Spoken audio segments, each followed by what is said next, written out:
Nous sommes en train d'étudier deux philosophes de l'un.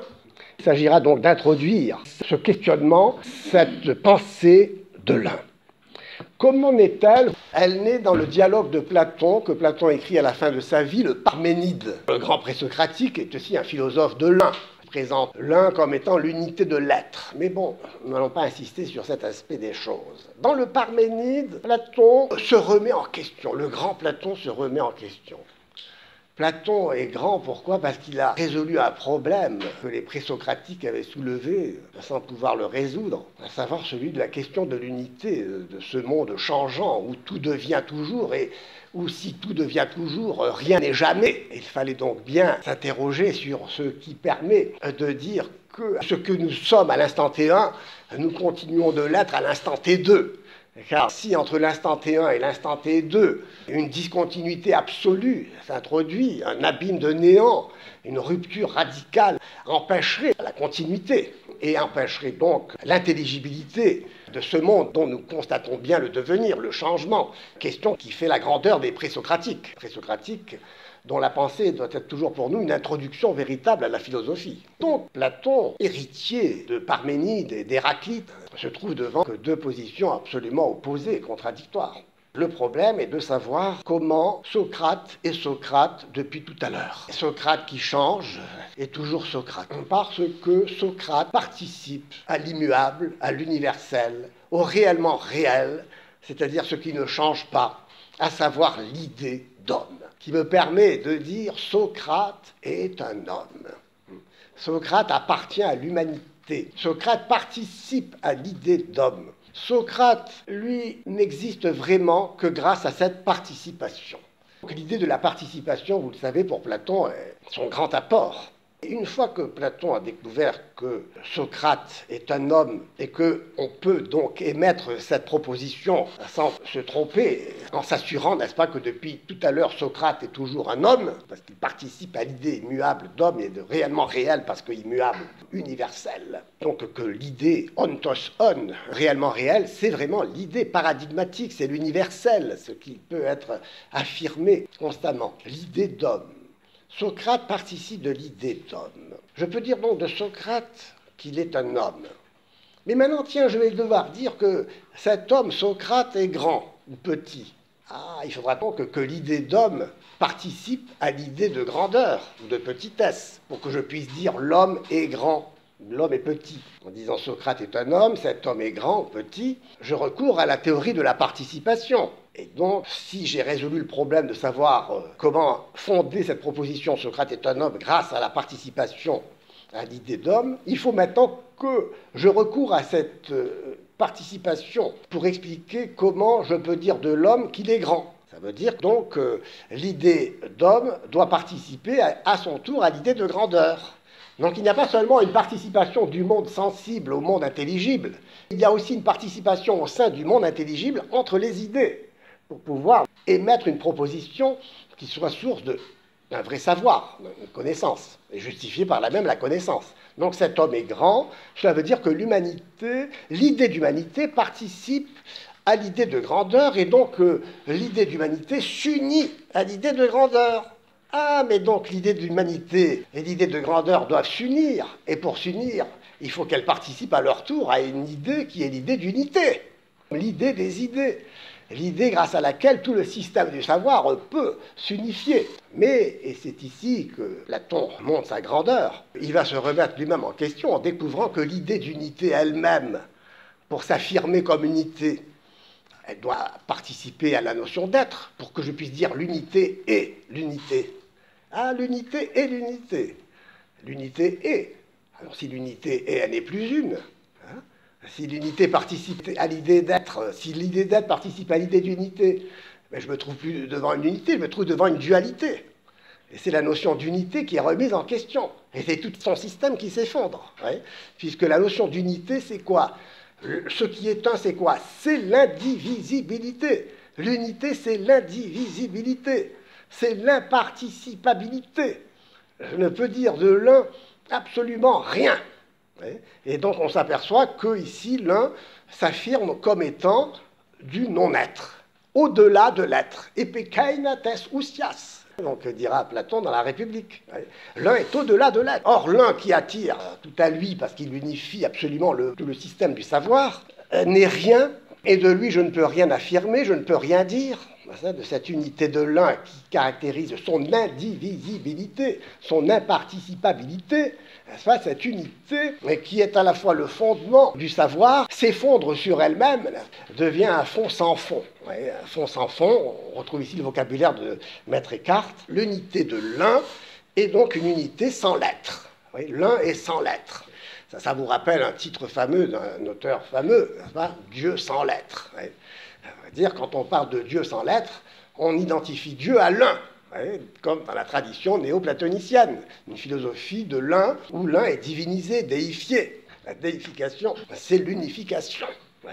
Et l'unification, c'est la néantification. C'est ça que nous allons découvrir. C'est pourquoi la thèse que nous allons soutenir, c'est que l'un n'est pas, en effet, merci Platon, l'un n'est pas.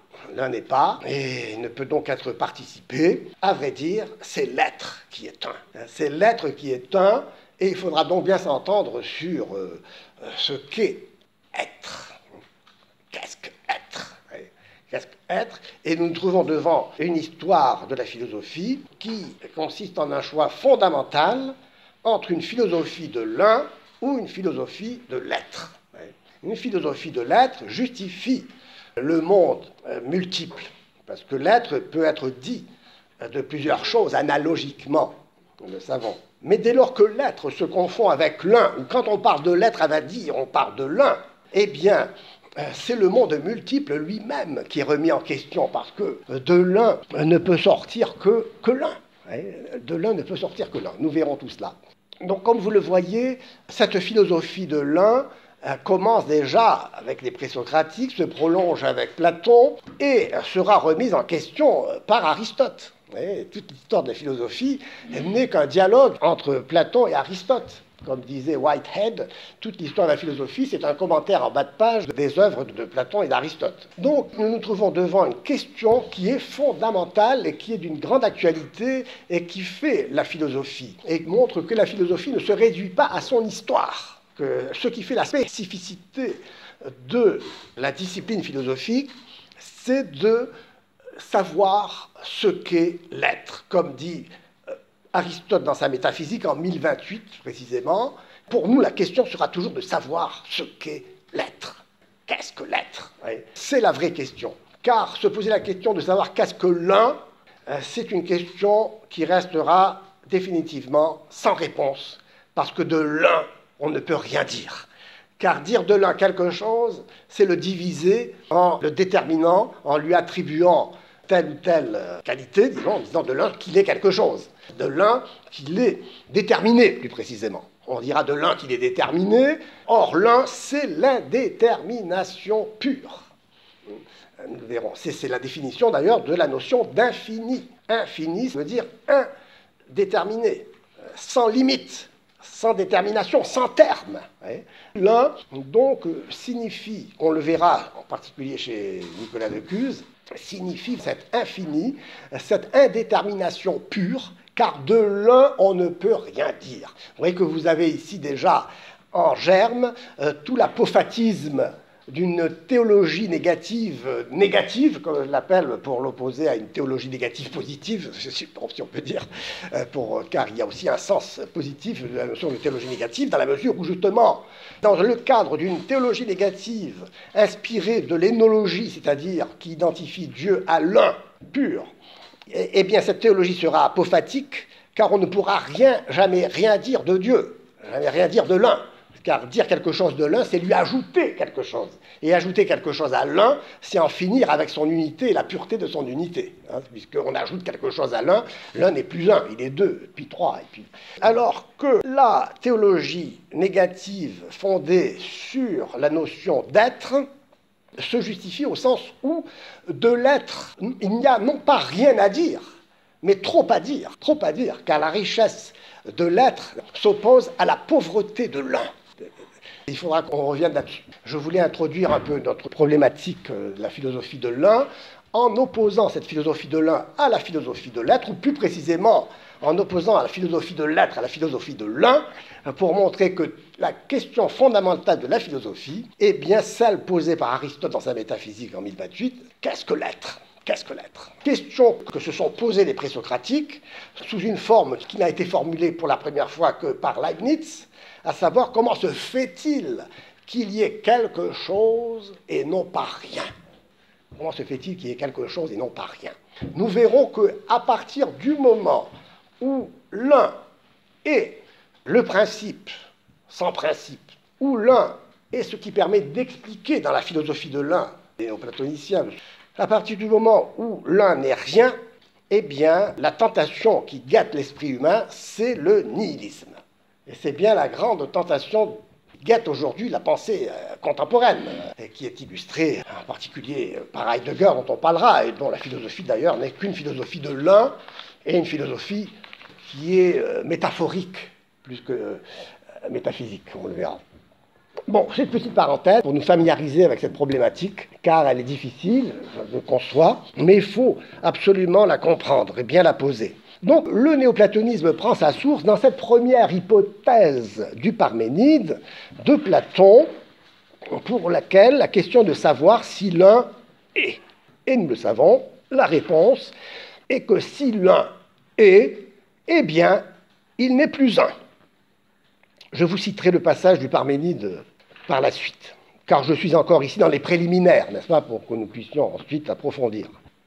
Si en effet l'un était, il ne serait plus un purement et simplement, il serait et un et l'être qu'il est. Il serait donc deux. Il y aurait la dualité qui viendrait dès le départ. N'oubliez pas que, par exemple, une philosophie ou une pensée ou une non-pensée ou une non-philosophie comme celle de Derrida, c'est-à-dire les philosophes de la différence, du différé, mettent au commencement et au principe non pas l'identité, mais le différé, non pas ce qui est identique dans l'unité de l'être qui ne peut pas ne pas être. C'est pourquoi le principe de non-contradiction se fonde sur une philosophie de l'être et non sur une philosophie de l'un. On le verra.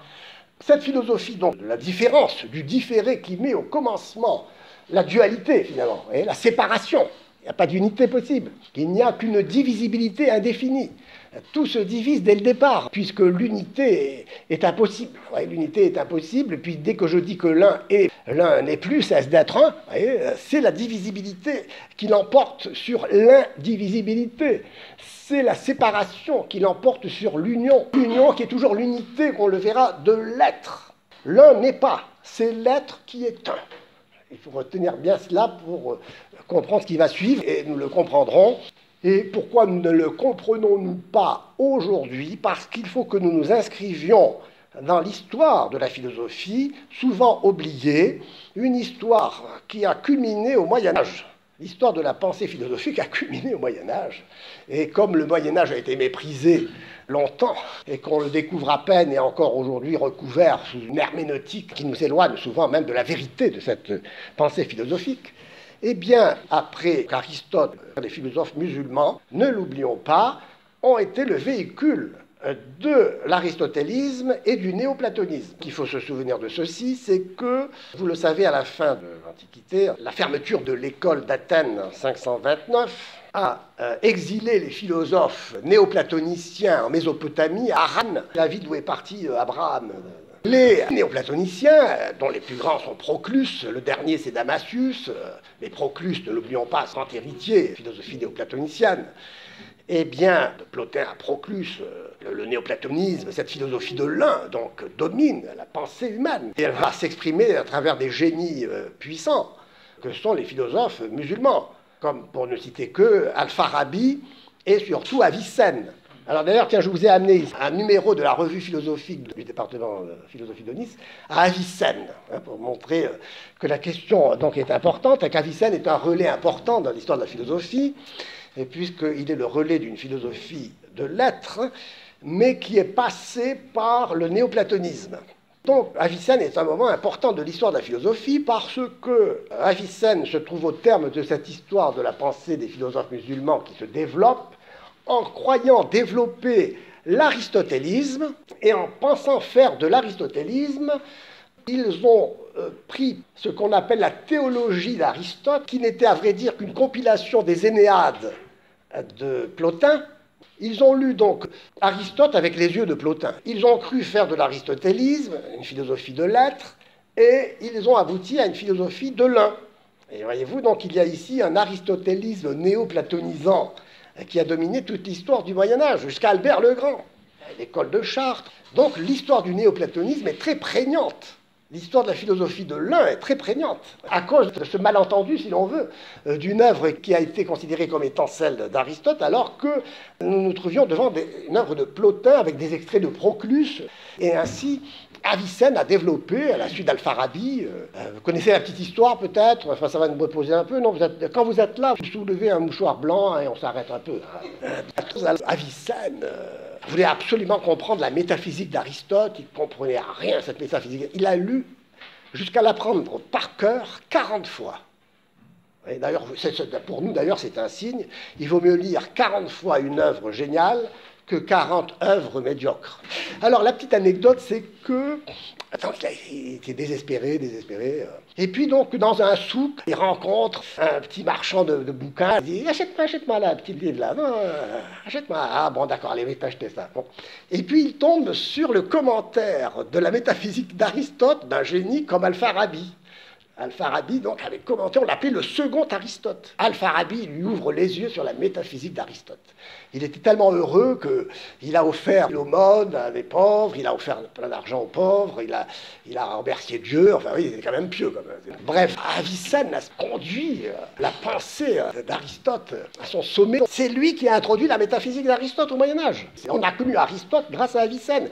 Saint Thomas d'Aquin tombe sur le texte d'Avicenne et est ébloui.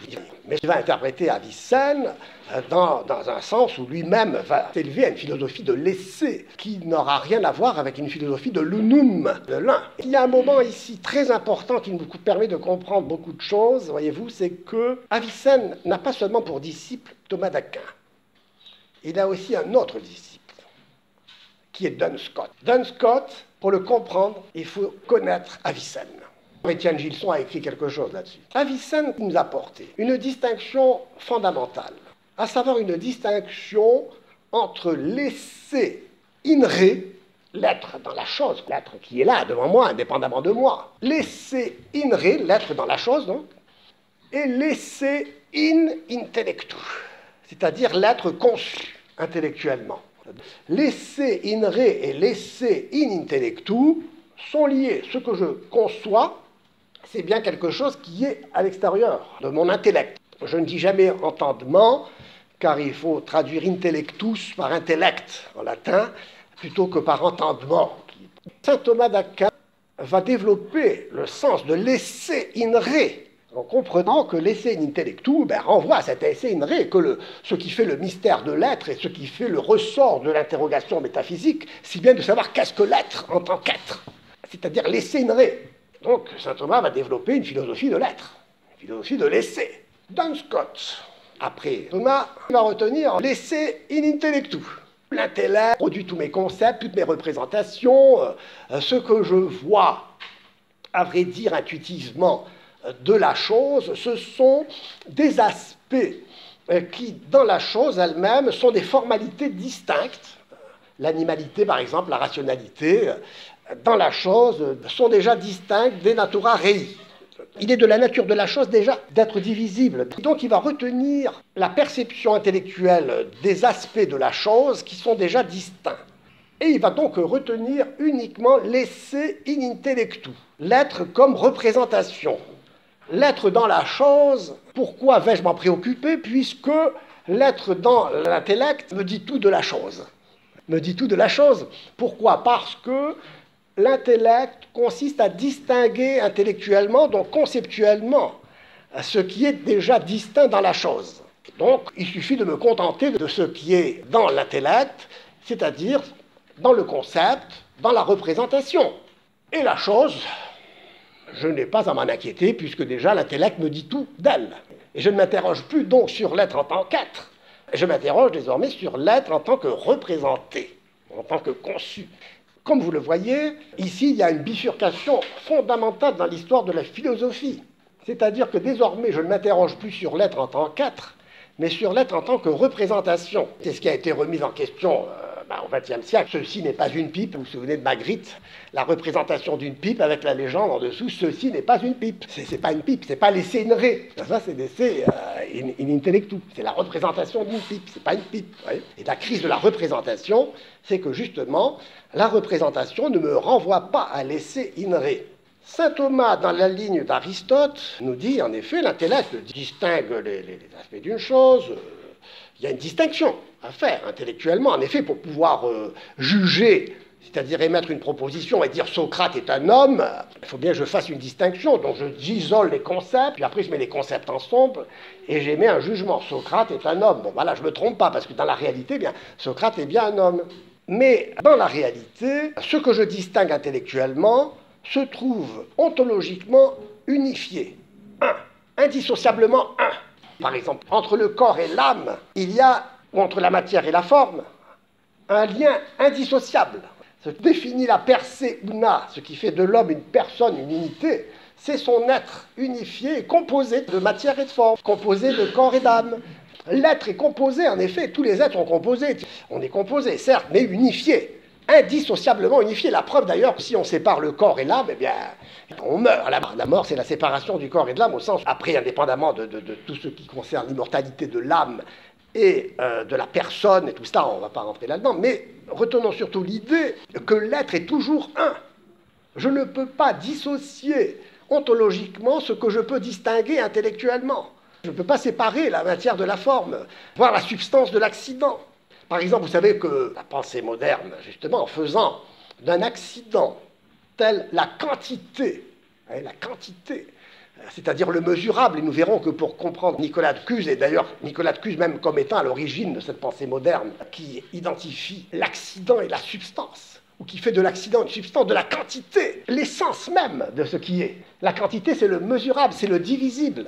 La quantité, c'est le plus ou le moins. Je peux tout mesurer si tout est quantifiable. Or, tout n'est pas quantifiable, puisque la quantité est un accident d'une substance qui unifie.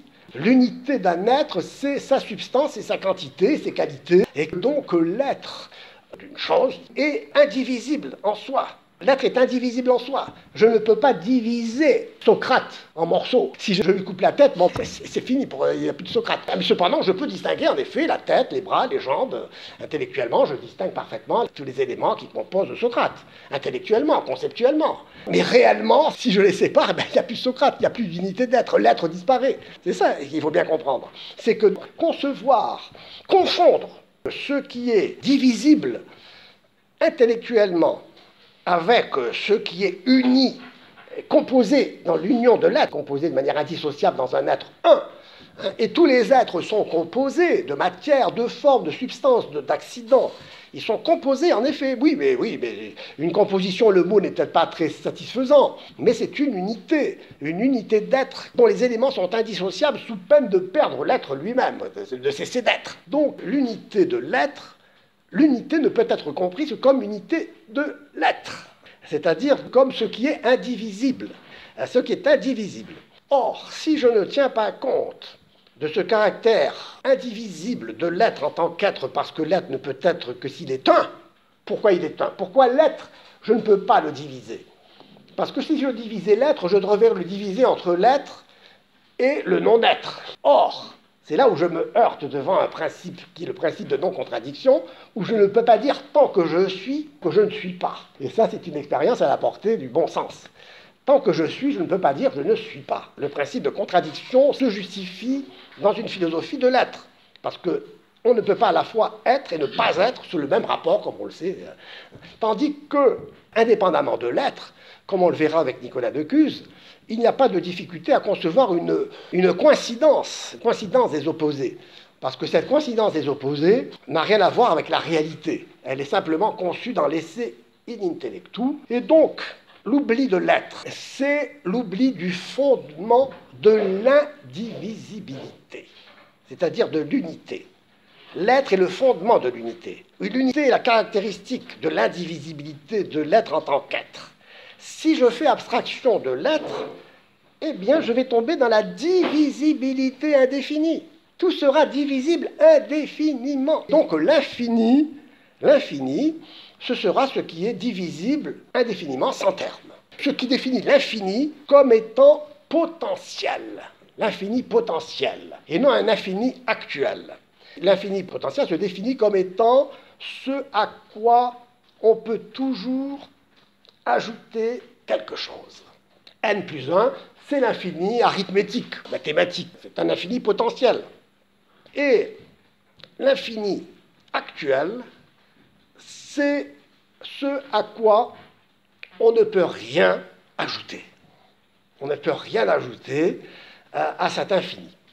Or, si cet infini, c'est l'un, c'est-à-dire ce à quoi on ne peut rien ajouter, donc l'un est un infini actuel, en acte, c'est-à-dire l'infini parce qu'il n'a pas de terme. Il faut bien comprendre la notion d'infini comme ce qui est sans terme, sans limite, illimité. C'est ça ce que ça veut dire, illimité, sans terme, infini. Donc l'un, comme infini actuel, ce à quoi on ne peut rien ajouter, et en effet, on a vu que l'un, c'est ce à quoi on ne peut rien ajouter. Or, cet infini n'est pas. L'un n'est pas. L'un n'est pas. Nous verrons comment infini et perfection se rejoignent uniquement dans l'être, et non pas dans l'un. Nous verrons cela. Retenons pour le moment ce caractère d'indivisibilité de l'un. Retenons ce caractère d'indivisibilité de l'un, et surtout le fait que l'un n'est pas. Que l'un n'est pas. Et que si l'un, c'est-à-dire l'indivisible, n'est pas, c'est l'indivisibilité qui n'est pas. Et donc, ce qui est, ce qui reste, n'est que divisibilité. Un monde toujours en perpétuelle division, séparation, où il n'y a qu'un différé, vous comprenez maintenant Derrida, un différé, les philosophes de la différence, tout doit différer de manière active. Ouais. Tout diffère sans cesse. Il ne peut pas y avoir d'identité. Il ne peut pas y avoir d'identité. Précisément, Eckhart et Cuse vont jouer un rôle, en ceci que, pour eux, l'infini, l'un, l'unité, l'identité de l'un avec l'un, 1 égale 1, est un résultat. C'est un résultat. Vous vous sentez pointer Hegel ici. Qu'est-ce que je veux dire? C'est puisque l'un doit s'affirmer comme 1. Si je dis l'un égale 1, 1 égale 1, ah ben tiens, ici il y a un espace qui s'ouvre, une distance qui se creuse entre l'un et l'un au cœur même de l'un.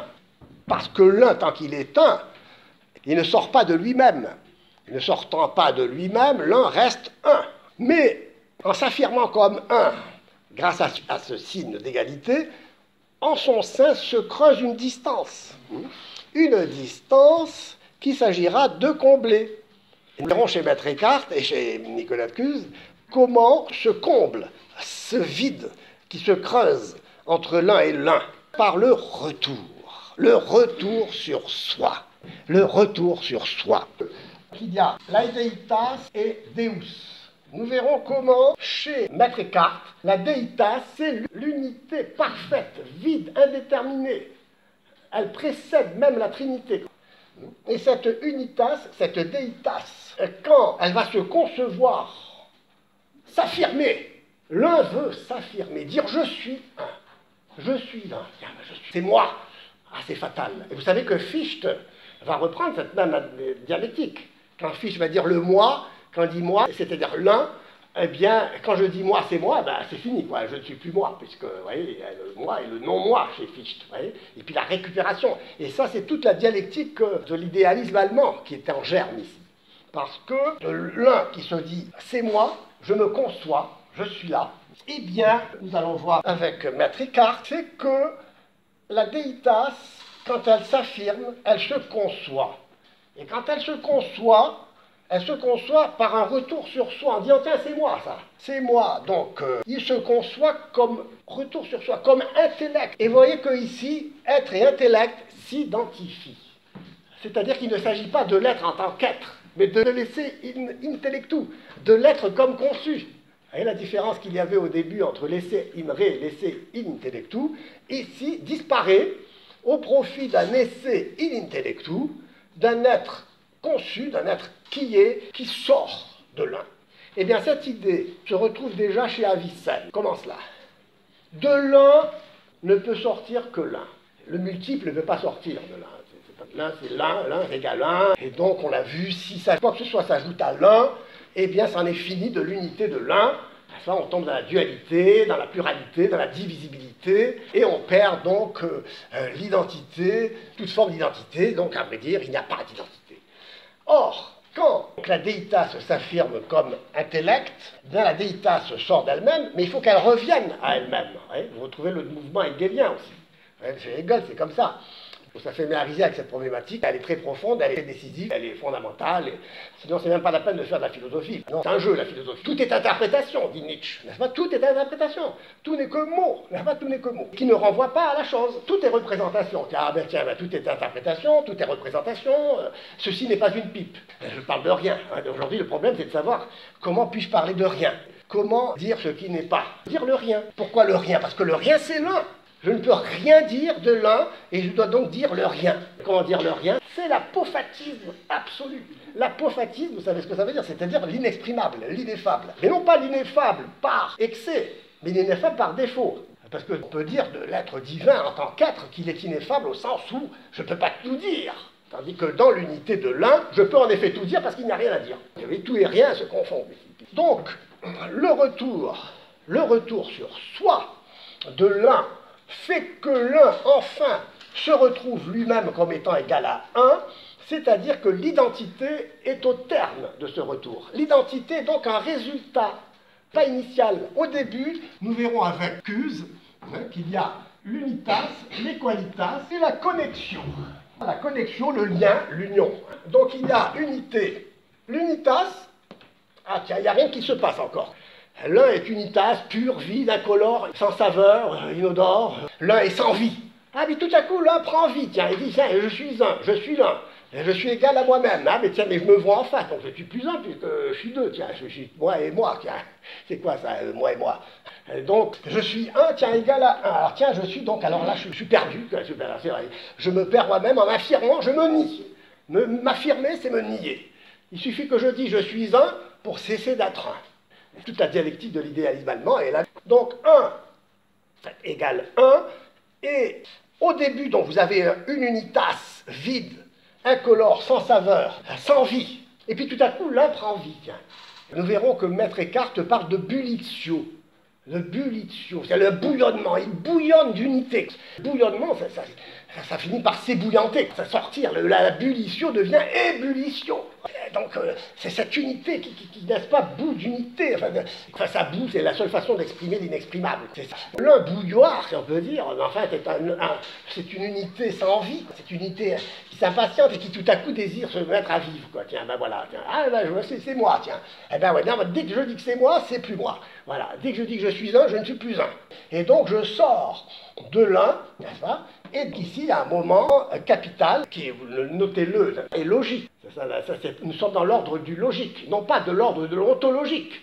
Parce que l'être ne peut jamais cesser d'être. L'être est. Et le mystère de l'être, c'est qu'il soit. Que l'être soit. Que l'être soit. C'est un mystère insondable. Tandis de dire que l'un est un, c'est mathématique, c'est de la logique. Le danger, c'est quand on fait de la logique, de l'ontologique.